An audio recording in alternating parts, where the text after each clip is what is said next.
Bonjour à toi, je suis Nathalie Mougel et si tu es lycéen, je t'accompagne pour mieux réussir et mieux vivre tes 3 années de lycée et obtenir à la fin l'orientation que tu souhaites et qui est la bonne pour toi. Pour ça, il y a les vidéos, mais il y a aussi les mails et surtout Instagram. Tu as le lien dans la description. On y va ? Travailler en groupe, c'est un bon moyen quand tu as du mal à t'y mettre tout seul, quand tu as beaucoup de choses à faire. Et puis de toute façon, c'est toujours sympa de trouver des gens pour travailler avec eux. La seule chose, c'est qu'il faut le faire correctement. Alors pourquoi travailler en groupe ? D'abord, parce que quand on est plusieurs, c'est plus facile de rester motivé.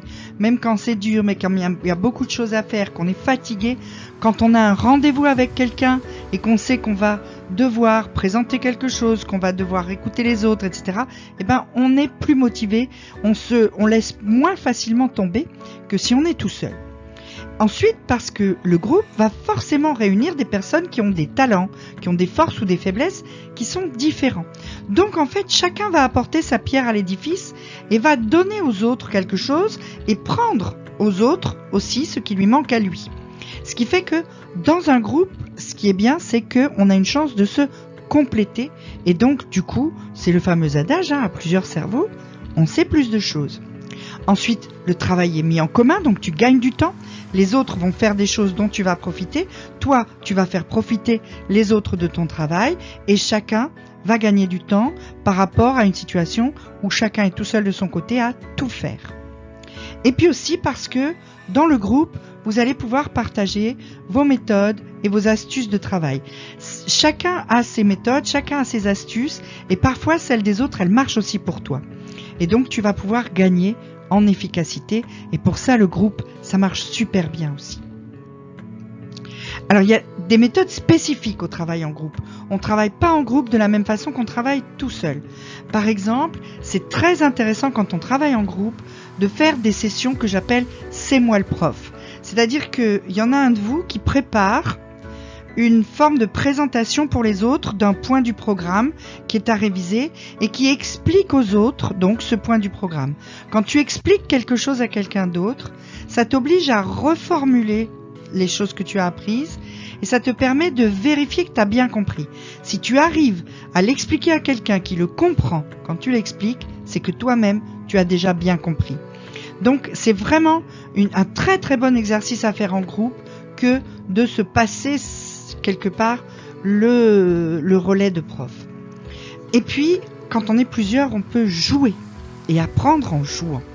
On peut d'abord s'amuser à faire ensemble des mind maps qui font que chacun va apporter sa pierre et on va construire un schéma qui reprend tout avec ce que chacun a retenu.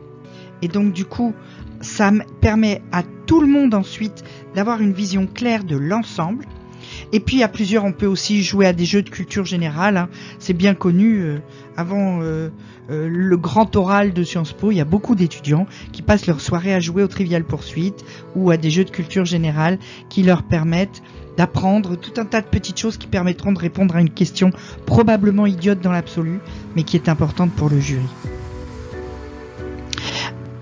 Travailler en groupe, c'est bien, mais il faut travailler avec les bonnes personnes. Travailler avec les bonnes personnes, c'est quoi ? Ça veut dire d'abord choisir des personnes en qui tu as confiance. Des gens qui sont positifs, pas des gens qui vont pas arrêter de te dire « Quoi, mais t'as pas compris ça ? Oh ouais, mais tu nous embêtes !» Enfin, tu vois ? Choisis des gens qui sont dans le même état d'esprit que toi et qui vont avoir à cœur de faire quelque chose du groupe. Choisis aussi des gens qui ont des différences de compétences réelles. Dans un groupe de lycéens, par exemple, pour travailler, l'idéal, c'est qu'il y en ait un qui est bon en maths, un qui est bon dans tout ce qui est rédaction en français, un qui est bon en anglais, etc. De façon à ce que, vraiment, ensemble, vous fassiez quelque chose de complet. La bonne taille pour un groupe, c'est 4 personnes. Au-delà, ça devient difficile à gérer. En dessous, on n'a pas vraiment les avantages du groupe. Travailler à 2, c'est bien, mais ça ne donne pas tous les avantages que te donne le travail en groupe. Quand tu travailles en groupe, ensuite, il faut fixer des règles. Il faut déterminer quand est-ce qu'on se retrouve, quand est-ce que le groupe se réunit, où le groupe se réunit, et pour chaque réunion, prévoir un ordre du jour. Chacun va avoir quelque chose à faire, quelque chose à préparer, et il faut que chacun s'y tienne. c'est important parce qu'il faut que chacun joue le jeu du travail en groupe. Pour ça, vous pouvez utiliser des applis gratuites. Il y a des applis comme l'appli Trello qui permettent de créer des tableaux où on met toutes les tâches, on se met les 4 personnes du groupe dans le tableau, on prend toutes les tâches et ensuite on les dispatche, toi tu fais ça, et chacun a accès au tableau sur internet et chacun peut voir où en est l'autre dans son travail et qu'est-ce que l'autre a à faire, comment ça va se goupiller, etc. On peut s'envoyer des messages groupés, etc. Donc ça marche vraiment bien pour le travail participatif, pour le travail en groupe. Trello, c'est une appli qui marche vraiment très très bien. T'as plus qu'à te trouver des copains.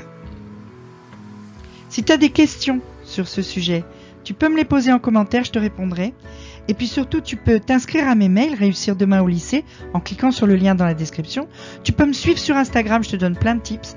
Et puis surtout, pour aujourd'hui, petit pouce bleu, petit abonnement, petite cloche. À très vite.